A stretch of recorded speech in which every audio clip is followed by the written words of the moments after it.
de los árboles. Miren, estamos ahora entonces en el huerto de Getsemaní, donde tenemos 8 árboles milenarios, ¿okay? De la misma época de Jesús. Thank you. Thank you. Muy probablemente de la misma época de Jesús. ¿Okay? Y este es el lugar de la agonía de Jesús. ¿Okay? El lugar donde Jesús manda a los discípulos a orar para que no caigan en tentación, donde suda sangre, ¿okay? Donde muy cerquita de aquí es entregado por Judas también. Y los olivos que vemos están viejísimos con huecos.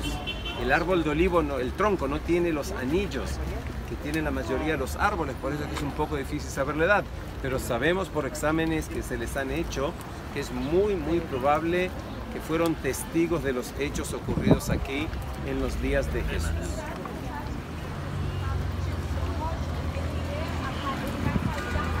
Gloria a Dios, aleluya. Aleluya, bendiciones hermanos, bendiciones, aplauso al Señor. Gloria a Dios, aleluya. Gloria a Dios, aleluya. Uno de los 3 lugares que más me gusta orar, que más me gusta predicar, es allá en medio del mar de Galilea. Amén. Me gusta predicar también. Vamos a predicar también a partir de esta ocasión el lugar donde Jesucristo habló sobre el Padre Nuestro y este lugar en el que estamos. Amén. Porque miren lo que dice la palabra. Vámonos por favor al libro de Mateo, capítulo 26, versículo 36. Yo nunca me voy a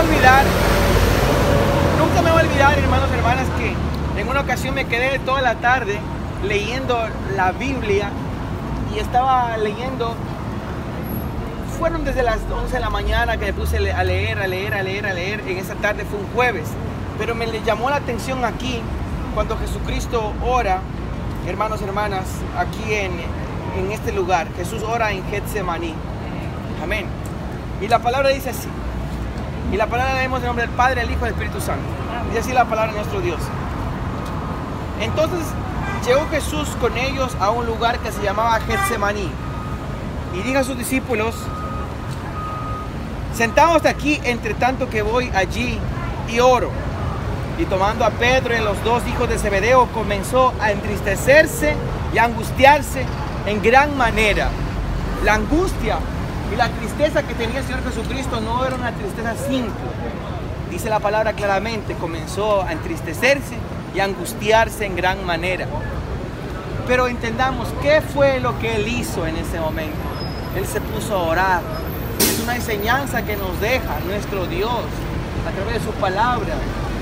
Que en el momento de angustia y de desespero es cuando más tenemos que esforzarnos en el ayuno, en la oración y principalmente en las vigilias.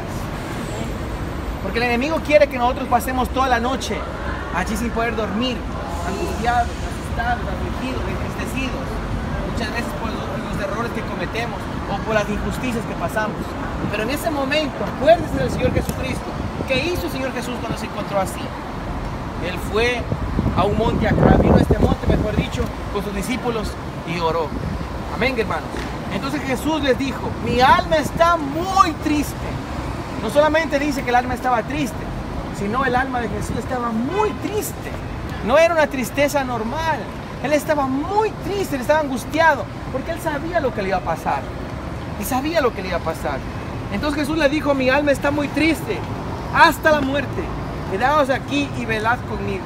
Yendo un poco adelante, se postró sobre su rostro, orando y diciendo: Padre mío, si es posible, pase de mí esta copa, pero no sea como yo quiero, sino como tú. Vino luego y a sus discípulos y los halló durmiendo. Y le dijo a Pedro: así que no habéis podido velar conmigo 1 hora. Por eso que nosotros en la oración de la madrugada nos esforzamos por pasar la hora orando. Porque esto el Señor Jesucristo les habló a sus discípulos. No pudiste haber orado conmigo ni 1 hora. Yo nunca me voy a olvidar cuando yo leí por primera vez estos versículos. Yo me acuerdo que en el pasado un hombre me dijo a mí: ¿por qué tú oras tanto? ¿Qué acaso no tienes fe para que hagas una oración y Dios te conteste? Como yo no tenía el conocimiento de la palabra, yo me quedé callado y no respondí. O en otra ocasión un hombre me dijo: ¿por qué tú oras en la madrugada? ¿Qué acaso Dios no te puede escuchar al mediodía? Dios no te puede escuchar en la tarde, en la noche. Dios nos puede escuchar. Pero a lo que Dios le agrada es el esfuerzo. A lo que Dios le agrada es que marquemos la diferencia, el sacrificio, y principalmente sacrificar los deseos de la carne. Porque no es fácil levantarse a orar en la madrugada, pero es de gran bendición. Y con la ayuda de Dios todo se puede. Entonces, cuando dice la palabra que mi pueblo fue cautivo porque le faltó conocimiento, mi pueblo perece por falta de conocimiento. Si la palabra habla de levantarse a la madrugada y orar, ¿por qué nosotros no lo vamos a hacer? Amén. Si la palabra habla de esfuerzo, de sacrificio, de santidad, ¿por qué nosotros vamos a seguir en la misma vida que estábamos antes? Tenemos que esforzarnos. Si el Señor Jesucristo lo hizo, ¿por qué nosotros no lo vamos a hacer? Me gusta predicar, hermanos, hermanas, de orar en la madrugada, porque no es fácil. La palabra misma dice, yo amo a los que me aman y me hallan los que temprano me buscan. Es de bendición orar en la madrugada. Jacob le dijo al ángel, antes que rayar el alba, si no me bendices no te vas.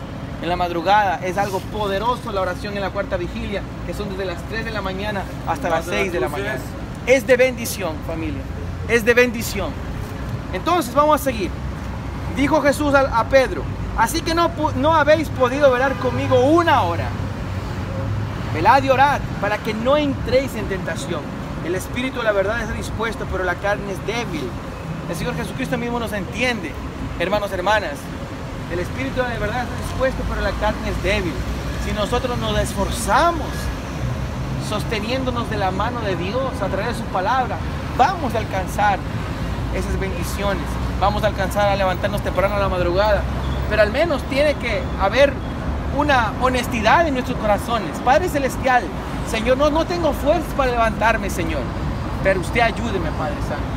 Amén. Y van a darse cuenta que es mismo Dios levantándola a usted a orar en la madrugada. ¿Sabe cuándo? Cuando usted está durmiendo y abre sus ojos y usted se despierta y no tiene sueño. Usted mira el reloj, son las 3 de la mañana en punto. Es Dios que le está llamando. Amén. Y para que usted sepa que es Dios que le está llamando, al siguiente día usted se va a levantar en la misma hora. Porque a mí me ha pasado eso. A mí me ha pasado antes. Y hasta 3 y 4 veces Dios me ha levantado. En el 2010, 2011. Yo miraba la hora. Mucha gente dice, pastor, yo sufro de insomnio.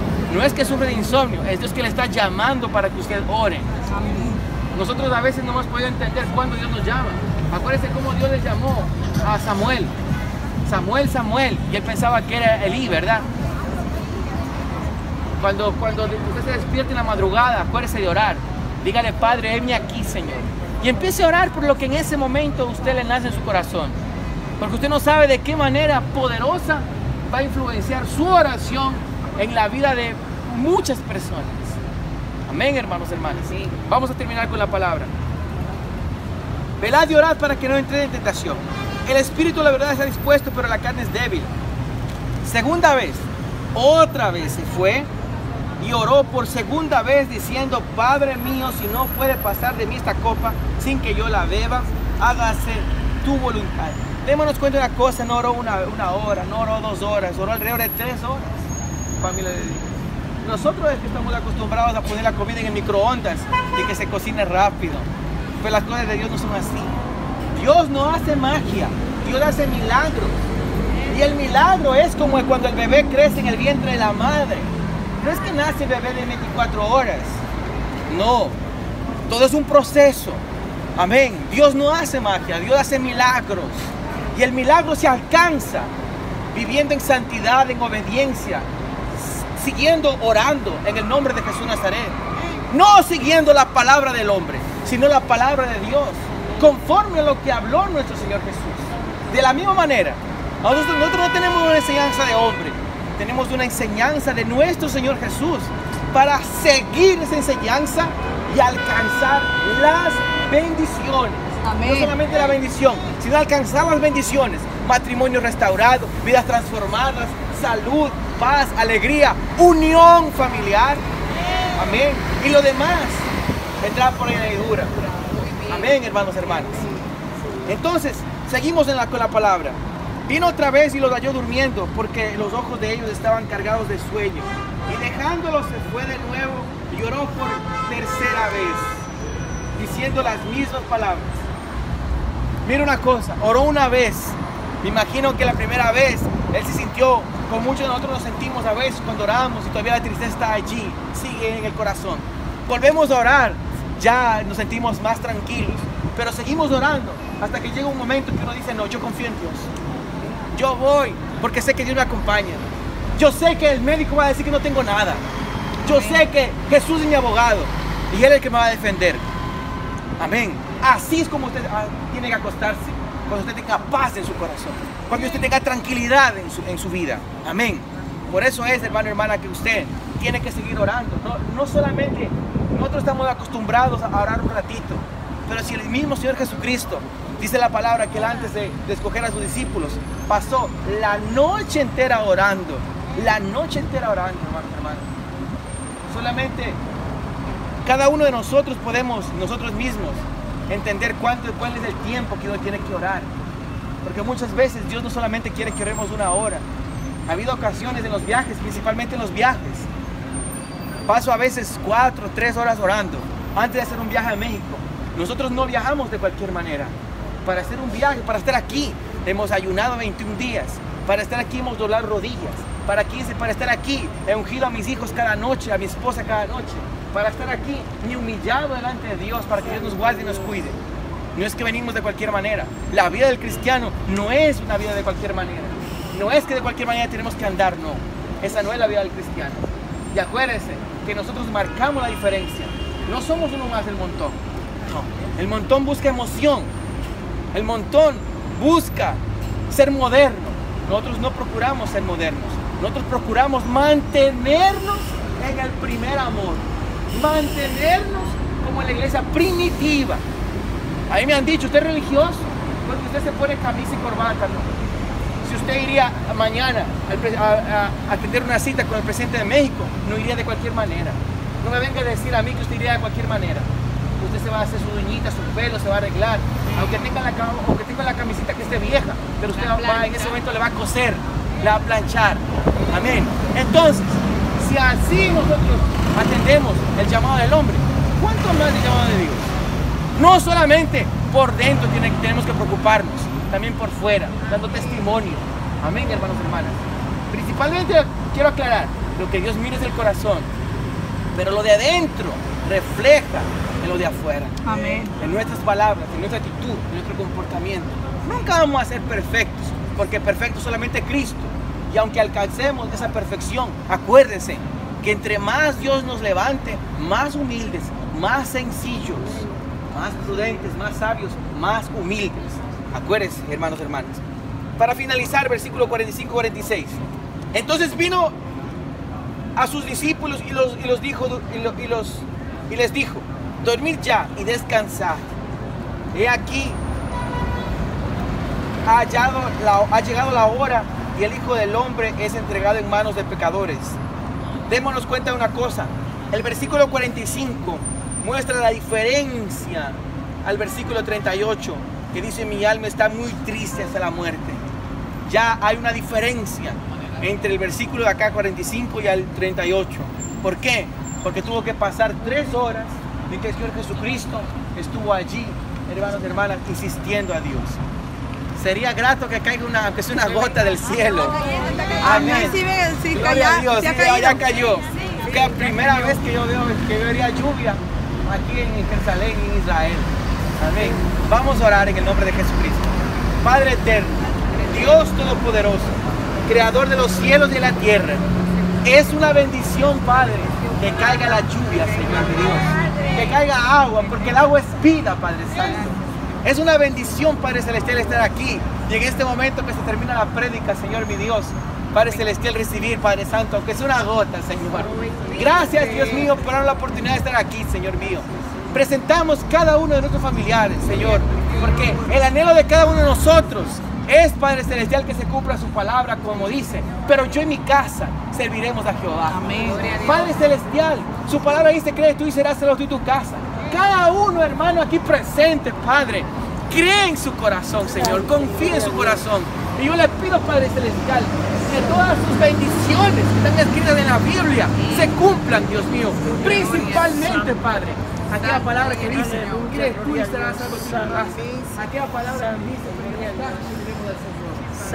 Nos sujetamos de esa palabra, Dios mío bendito, creyendo, Padre Santo, que todos nuestros familiares vendrán a los pies de Cristo, que todos nuestros familiares en el nombre de Jesucristo recibirán el Espíritu Santo, que todos nuestros familiares serán salvos, y también nuestros amigos, también nuestros vecinos, también nuestros compañeros de trabajo, también aquellas personas que nos critican, nos señalan y nos juzgan, Padre Celestial. Bendecimos a aquellas personas que nos miran mal. En el nombre de Jesucristo los declaramos salvos y libres, así como lo somos nosotros, Padre Celestial. Padre Santo, en este mismo lugar tendremos a orar diferentes ocasiones y declaramos esta tierra, Señor mi Dios, para Cristo. Declaramos este lugar para Jesús, para que más personas sean salvas y libres, conozcan la verdad y la verdad os hará libres, porque Jesucristo es el camino, la verdad y la vida, porque Jesucristo es la roca de nuestra salvación y en Él tenemos salvación y vida eterna. Gloria al Padre, al Hijo y al Espíritu Santo de Dios. Gloria a Dios, aleluya. Y volveremos, y ahora ya salió el sol. Amén, gloria a Dios, aleluya. Volveremos y volveremos. En el nombre de Jesús de Nazaret. Amén. Gloria a Dios, aleluya. Vamos a cantar esta canción, dice: alabaré, alabaré, alabaré, alabaré, alabaré a mi Señor. Alabaré, alabaré, alabaré, alabaré, alabaré a mi Señor. Cuando el número de los redimidos, todos alababan al Señor. Unos cantaban, otros oraban, pero todos alababan al Señor. Alabaré, alabaré, alabaré, alabaré, alabaré, alabaré a mi Señor. Alabaré, alabaré, alabaré, alabaré, alabaré a mi Señor. Gloria a Dios, aleluya.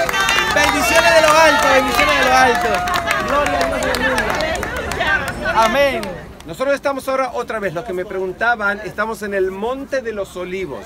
Todo esto, desde la iglesia del Padre Nuestro hasta aquí, y enseguidita vamos a empezar a caminar por ahí. Ven que ahí hay una iglesia con una cúpula gris negra.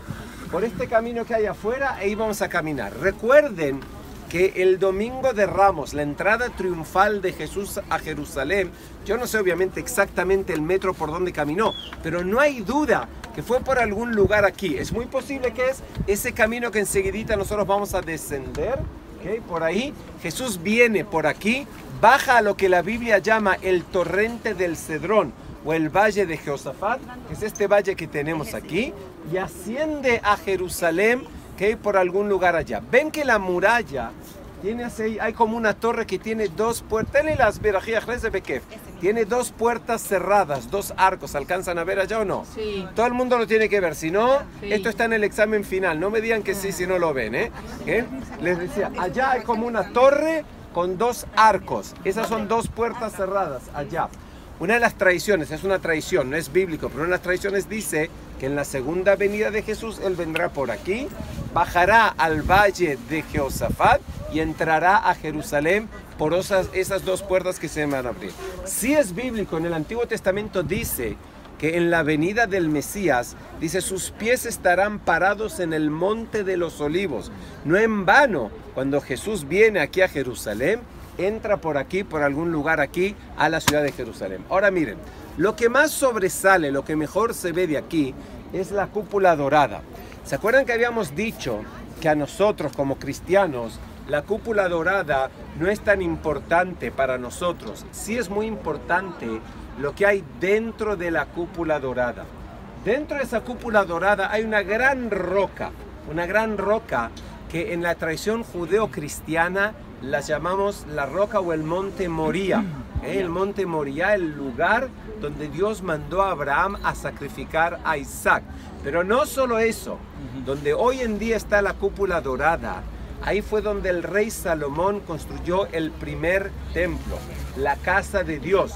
Lo que en la tradición judía llaman, ahí dicen que estaba la Shejina. No sé si escucharon ahora, la Shejina es una de las presencias divinas de Dios. Todos sabemos obviamente que el Dios de Israel es el Dios del universo y está en todos los lugares. No está en un lugar, eso es una creencia pagana. Pero dicen que una de las presencias divinas de Dios, la Shejina, estaba en el templo de Jerusalén. Ese templo de Salomón, que fue construido hace 3000 años atrás, es destruido, ¿se acuerdan? Por los babilonios. 586 a.C., los babilonios destruyen Jerusalén. El pueblo es exiliado a Babilonia. 60 años después cambia el gobierno en Babilonia y viene lo que se llama el imperio persa. Los persas, así cuenta la Biblia, tienen un rey que se llama Ciro. Eso aparece en la Biblia. Y Ciro saca un decreto que le permite a todos los pueblos, entre ellos el pueblo de Israel, de regresar a su tierra. Y ahí es cuando la Biblia nos cuenta que Esdras, Nehemías, Zerubabel y otros regresan de Babilonia, de Persia, y construyen el segundo templo. Y dice la Biblia que el segundo templo casi no tenía murallas, que era muy pobrecito. ¿Okay? Por eso que un poco más tarde, cuando viene el rey Herodes, alrededor del año 20 antes de Cristo, restaura, reconstruye el segundo templo. Y parece que ese era un templo, un edificio que la gente en su vida había visto aquí. Que dice que el que no vio el templo de Jerusalén no vio cosa bonita en su vida.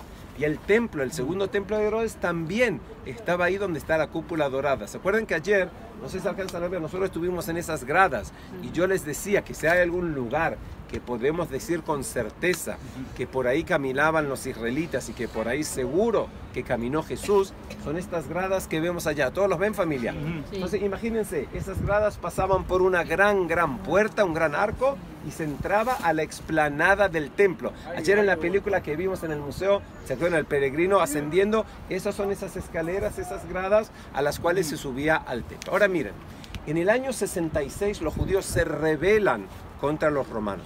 ¿Por qué los judíos siempre se rebelaban, entre otras cosas? Porque los judíos y después los cristianos somos monoteístas, creemos en un solo Dios. No podemos empezar a creer en otros dioses. ¿Qué pasaba? Venía algún imperio y decía, bueno, de ahora en adelante todo el mundo cree en el sol, en la luna, en Baal, en Moloch, en lo que sea. Los judíos decían no.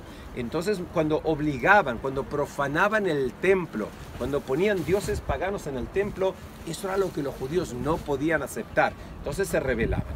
Y en el año 66 los judíos se rebelan contra los romanos hasta el año 70. En el año 70 viene Tito, viene aquí, termina con la rebelión judía y destruye el templo de Jerusalén. Ahora, ¿por qué destruye el templo de Jerusalén? De acuerdo a cómo los paganos veían, ellos decían, la lucha entre los israelitas y los romanos, o si los romanos vencieron a los israelitas, ¿qué quiere decir eso? Quiere decir que mi Dios venció a tu Dios. ¿Y dónde está el Dios de Israel según la creencia pagana? En el templo de Jerusalén. No tenían el concepto del Dios del universo.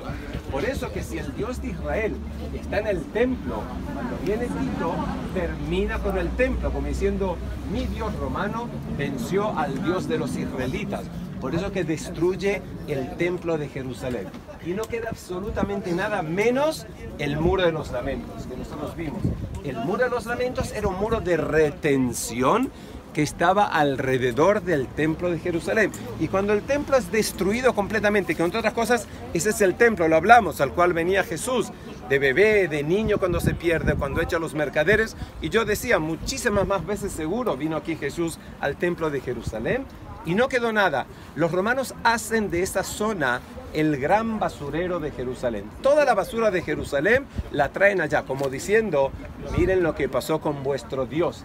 De ser el Dios del universo, quedó en eso. Así, ese era el pensamiento de los paganos, de los romanos en aquel entonces. Mucho más tarde, en el siglo 8, 7 y 8, los musulmanes llegan aquí y dicen que de ese lugar donde estaba el templo, donde estaba el monte Moría, de ahí fue el lugar de la ascensión del profeta Mahoma, y construyen este edificio tan bonito que es la cúpula dorada, que a nosotros no nos interesa, pero sí nos interesa el lugar porque era donde estaba el templo de Jerusalén. El Monte de los Olivos tiene un cementerio. Ven todo lo que está aquí abajo. Todas estas son tumbas del cementerio judío en el Monte de los Olivos.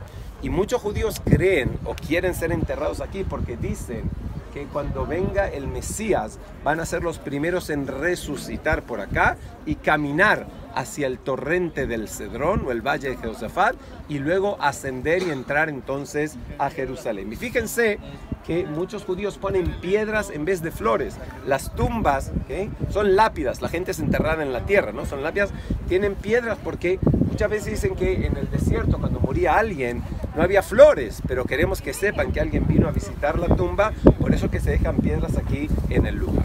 Lo que nosotros vamos a hacer enseguidita, parece como que va a llover, ¿no?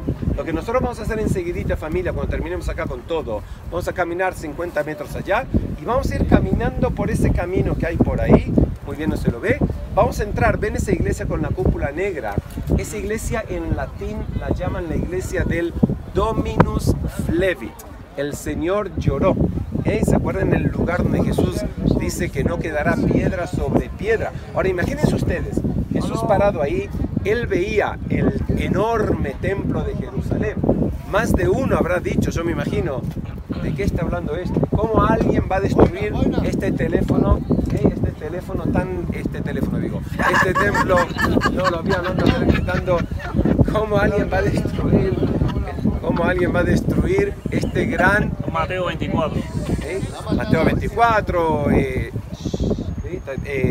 lo vamos a ver en Lucas 21 también, del 41 al 44 también lo menciona. Eso va a ser la destrucción. Ahora miren, nosotros sabemos, y eso es importante recordar, hoy a la tarde vamos a ir a ver el Calvario y la tumba vacía de Jesús. La Biblia dice así: el lugar del sepulcro de Jesús estaba fuera de la ciudad amurallada. Jesús fue sepultado, crucificado y sepultado y resucitó fuera de la ciudad. Es lógico, la gente no era enterrada dentro de la ciudad, sino en una generación, 2 generaciones, la ciudad pasa a ser un cementerio.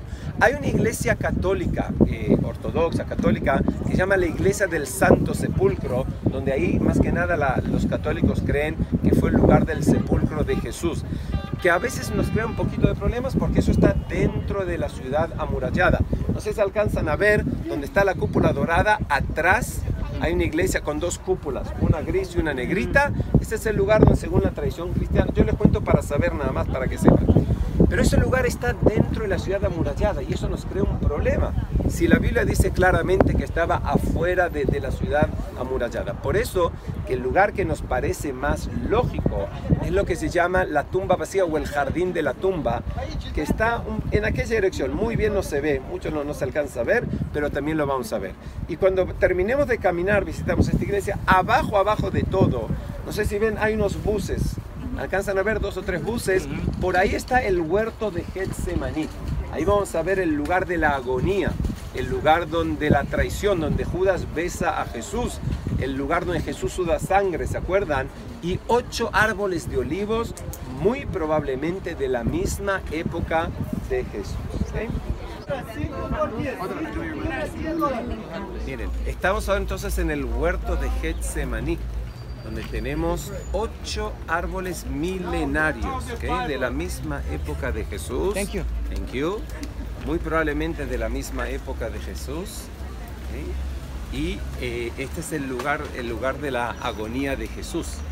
El lugar donde Jesús manda a los discípulos a orar para que no caigan en tentación, donde suda sangre, donde muy cerquita de aquí es entregado por Judas también. Y los olivos que vemos están viejísimos con huecos. El árbol de olivo, el tronco no tiene los anillos que tienen la mayoría de los árboles, por eso es un poco difícil saber la edad, pero sabemos por exámenes que se les han hecho que es muy probable que fueron testigos de los hechos ocurridos aquí en los días de Jesús.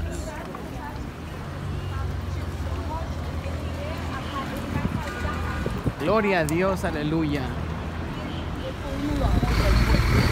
Pater Noster, la iglesia del Padre Nuestro. Aquí vamos a encontrar el Padre Nuestro en diferentes idiomas. ¿En qué lugar estamos, Mauri? Estamos en la que se llama el lugar del Padre Nuestro, el lugar de la enseñanza de Jesús a los discípulos cómo debían orar. Ocurrió aquí. Y ahí aquí está el Padre Nuestro en 150 idiomas diferentes. Entre ellos también en hebreo, que es el idioma en el cual Jesús les enseñó a los discípulos cómo orar, y enseguida lo vamos a ver. ¡Qué bendición! Amén. ¿Cuántas personas llegan a visitar este lugar en el año, Mauri? Más o menos yo diría que alrededor de 1 millón de personas. 1 millón de Más o personas. menos 1 millón al año. Qué bendición. Este lugar que estamos hablando. Es un lugar de bendición, gloria a Jesús. Como ven, hay muchos grupos de diferentes sitios que vienen, gloria a Dios. Hay grupos de diferentes sitios que vienen acá a visitar este lugar. Este lugar es la iglesia del Padre Nuestro, se llama, hermanos y hermanas. Este lugar es la iglesia del Padre Nuestro. Aleluya. Y como podemos ver, hay en diferentes idiomas. En diferentes idiomas. En todos los idiomas. Kiruanda, Soho, Lingala, Greek, en chino. Chicos, miren, nosotros enseguidita vamos a entrar acá a esta gruta, que a esta cueva. Era muy común que la gente en la época antigua pasaba la noche o a veces inclusive vivían en cuevas. Todo este lugar está lleno de cuevas. En el verano cuando hace calor es mucho mejor que estar en una cueva, y en el invierno cuando hace frío que es lo mismo. Pero antes de entrar, vieron que está en los diferentes idiomas, después vamos a recorrer, al final de todo está en español, lo vamos a ver también. Y acá está en arameo y en hebreo, en arameo y en hebreo, que eran los idiomas que se hablaban en aquel entonces. Yo quiero, si tienen ganas, a mí me gusta mucho leerlo en hebreo, que es el idioma en el cual Jesús les enseñó a los discípulos cómo orar. Los que quieran, repitan conmigo. No todos los días uno tiene la oportunidad de rezar el Padre Nuestro en el idioma original, ¿ok? Yo sé que a veces a la gente le gusta filmarlo, así que los que van a filmar vayan preparándose. Y vamos a hacer la lectura en el idioma original, en el cual Jesús les enseñó a los discípulos cómo orar.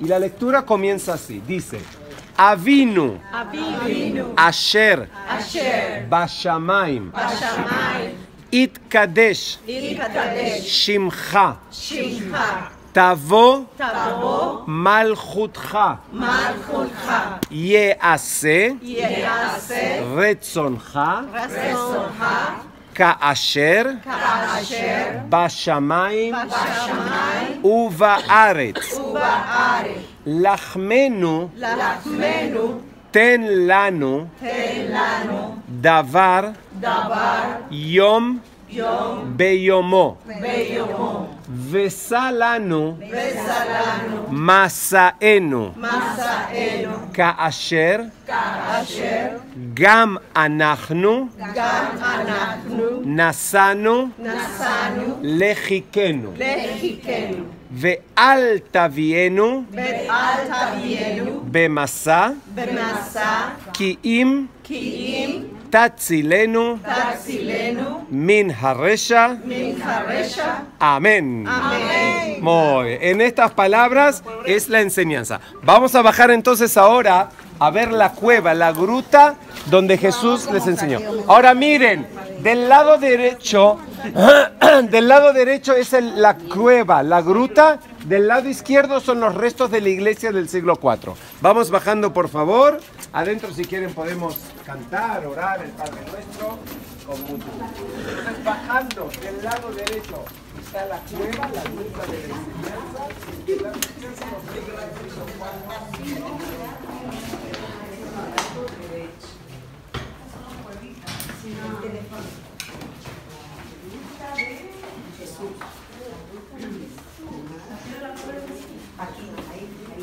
Chicos, del lado derecho, que es la cueva, la gruta, lo que quedó aquí del lado izquierdo son los restos de una iglesia muy, muy antigua.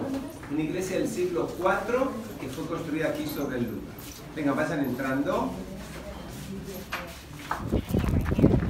Qué bendición. Cada vez conocemos más, hermanos y hermanas. Este lugar hay mucho que conocer. Yo creo que para conocer todo Jerusalén se necesitaría por lo menos unos 5 meses. Unos 5 meses para conocer todo, paso a paso, lugar por lugar. Sí. Aleluya. Gloria a Dios. Vamos a compartir aquí el Padre Nuestro. Familia de Dios, 1, 2, 3. Amén. Amén. Familia de Dios, una alegría estar acá, hermanos, hermanas. Vamos a leer una palabra que está escrita en el libro de Mateo, capítulo 6, versículo 5. Amén. Libro de Mateo, capítulo 6, versículo 5. Y la palabra la leemos en el nombre del Padre, el Hijo y el Espíritu Santo. Y dice así, Jesús y la oración. En lo que vamos a compartir ahora, pasó exactamente acá, hermanos y hermanas. Y es una bendición. En este lugar es la tercera vez que nosotros hemos estado aquí, pero en este momento Dios pone en mi corazón que prediquemos esta palabra. Amén. Amén. Y presta atención, dice así. Jesús habló diciendo, y cuando ores, no seas como los hipócritas, porque ellos aman el orar en pie en las sinagogas y en las esquinas de las calles, para ser visto de los hombres. De cierto os digo que ya tienen su recompensa. Mas tú cuando ores, entra en tu aposento y cerrará la puerta y ora a tu Padre que está en secreto. Y tu Padre que ve en lo secreto te recompensará en público. Quiero compartir una cosa, hermanos y hermanas. Esta oración que habla el Señor Jesucristo es una oración íntima entre nosotros y Dios. Pero quiero decirles también que hay otro tipo de oraciones donde tiene que ser la oración aún más profunda. Tiene que ser un clamor. Y cuando se trata de hacer un clamor, tiene que hacer de todo su corazón, con toda su alma y con todo su espíritu. Amén. Porque hay muchas personas que interpretan y dicen, no hay necesidad de estar orando en grupos cuando el Señor Jesucristo habló esto. Es verdad que habló esto, pero esta es la oración íntima entre usted y Dios. La que usted se va a su cuarto, y usted se humilla delante del Señor y le pide aquello que usted necesita. ¿Estamos claros? Dice así. Y orando no uséis vanas repeticiones como los gentiles que piensan que por su palabrería será oído. No os hagáis pues semejantes a ellos, porque vuestro Padre sabe qué cosa tenéis necesidad antes que vosotros pidáis. Vosotros pues oráis así: Padre nuestro que estás en los cielos, santificado sea tu nombre. Venga tu reino, hágase tu voluntad como en el cielo, así en la tierra. El pan nuestro de cada día, dánoslo hoy. Yo quiero parar ahí, porque muchas veces cuando era yo niño y mi abuela me enseñó el Padre Nuestro, yo pensaba que cuando decía este versículo, y el pan nuestro de cada día, dánoslo hoy, yo pensé que era el alimento que nosotros recibimos físico todos los días. Pero el alimento que no tiene que faltar en el cristiano, en el creyente, es esta palabra. Esta palabra es el pan que no tiene que faltar en nuestro día a vivir, en el diario vivir. Este pan no tiene que faltar. Cuando la palabra de Dios dice traer diezmos de ofrendas para que haga alimento en mi casa, no quiere decir tanto el alimento físico, porque usted puede tomar una persona de la calle y darle en una noche, llevarla al mejor restaurante, llevarla al mejor hotel, pero esa persona el día siguiente va a seguir con la misma hambre. Los días que vienen va a seguir con la misma hambre, y la persona solamente va a vivir de un recuerdo, que en un momento una persona le dio de comer y se sació y no más. Pero si usted comparte la palabra de vida, esa palabra transforma el corazón de las personas. Esa palabra transforma el pensamiento, transforma vidas, hermanos y hermanas. Y esa es la palabra que nosotros como creyentes tenemos que compartir. La palabra de nuestro Dios, enseñándonos a nuestros hijos también, que día a día se alimenten de la palabra, y nosotros mismos alimentarnos de la palabra. Amén, hermanos y hermanas. El pan nuestro de cada día, dánoslo hoy. Es esta palabra que no tiene que faltar en el diario vivir. Y perdona nuestras deudas como también nosotros perdonamos a nuestros deudores. No nos metas en tentación, mas líbranos del mal, porque tuyo es el reino, el poder y la gloria por los siglos de los siglos. Amén. Gloria a Dios. En este lugar, familia de Dios, fue donde nuestro Señor Jesucristo, Él enseñó a orar a sus discípulos. Amén. Me gustaría que nosotros vamos a hacer una oración, pero ¿sabe por qué? Mire bien, hermano, hermana. Porque en cada familia siempre hay uno o dos que se apartan de nosotros. Nosotros estamos aquí y este lugar ha sido de bendición. Vamos a orar para que Dios permita que aquellos familiares, o aquel amigo, aquella amiga, o aquella persona que está en este momento, a lo mejor si usted tiene un amigo, una amiga que está desahuciado, que está en el hospital, que está en la cárcel, que Dios sea obrando con poder en la vida de esa persona. Me gustaría que usted en este momento no haga una oración por usted. Vamos a hacer una oración por otra persona que aún no conoce a Dios. Amén. Para que esta palabra llegue al corazón de la persona y la persona reciba paz, reciba salvación en el nombre de Jesucristo. Para que Dios prepare el camino, para que cuando usted comparta la palabra, para que cuando usted, hermano y hermana, vaya a esa persona y le hable de Jesús, ese corazón ya esté limpio, esa palabra caiga en buena tierra. Amén, hermanos y hermanas. Vamos a orar y puede grabar alrededor. Amén. Poderoso Dios, vamos a ponernos de pie. Poderoso Dios y eterno Padre, desde aquí, Padre Celestial, oramos, Dios mío bendito, por aquellas personas que aún no conocen. Oramos, Padre Celestial, Dios mío, por aquellas personas que están desahuciadas, aquella persona que dice, yo mejor Si me tengo que morir con esta enfermedad, me muero. Pero ese corazón tiene duro, Señor. ¿Cuántas personas, Padre Celestial, que con corazón duro uno va a les habla de Jesús, Señor mi Dios, y siguen con ese corazón duro, Padre? Transforme sus corazones de piedra en corazones de carne y de amor, Señor mi Dios amado. Oramos por aquel familiar, Dios mío, que aún no viene a los pies de Cristo. Cuando este hermano o hermana vaya, Dios mío, Padre Santo, a visitar, vaya a hablar con aquel hermano, con aquella hermana, con aquel padre, con aquella madre, con aquel hijo, con aquella hija. Su palabra, Dios mío, esté en la boca de este hermano, de esta hermana, Padre Celestial. Cuando esta persona vaya a visitar a aquel amigo, Dios mío, que está en el hospital, que está en la cárcel, Señor mi Dios, en aquel momento, aquel amigo, aquella amiga, aquel familiar, Dios mío, pueda acercar a Cristo. Señor mi Dios, utilícenos, Padre Celestial, para ganar almas. Ayúdenos, Padre Santo, Señor mi Dios, porque cada uno de nosotros vamos a ir a nuestros países, pero no queremos ir igual, Señor mi Dios amado. Queremos llevar un recuerdo, Padre Celestial, la llenura de su Espíritu, Padre. Queremos ser, Dios mío, como aquel pueblo, la iglesia primitiva, Padre Santo, que eran llenos de su presencia, Padre Celestial. Ayúdenos, mi Dios amado, y entregamos en este momento, Padre Santo, cada uno de nuestros familiares, amigos y vecinos, Padre Celestial, y aún aquellas personas que nos critican, nos señalan y nos juzgan, los bendecimos, Padre Santo, con toda la bendición del cielo, para que las personas también conozcan de Jesucristo, sean salvos y sean libres, mi Dios. A usted la gloria, a usted la honra, Padre eterno, en el nombre de Jesucristo. Y gracias, Dios, por darnos la oportunidad de compartir en este lugar, mi Dios amado, en su presencia. En el nombre de Jesús de Nazaret. Amén y amén. Amén. Gloria a Dios. Gloria a Dios. Aplausos a nuestro Dios. Y muy pronto llegaremos, familia. Amén. Y vamos a llegar con el esposo, con la esposa, con el hermano, con la hermana, con los demás hijos. Amén. Bendiciones de lo alto en el nombre de Jesús. Adiós.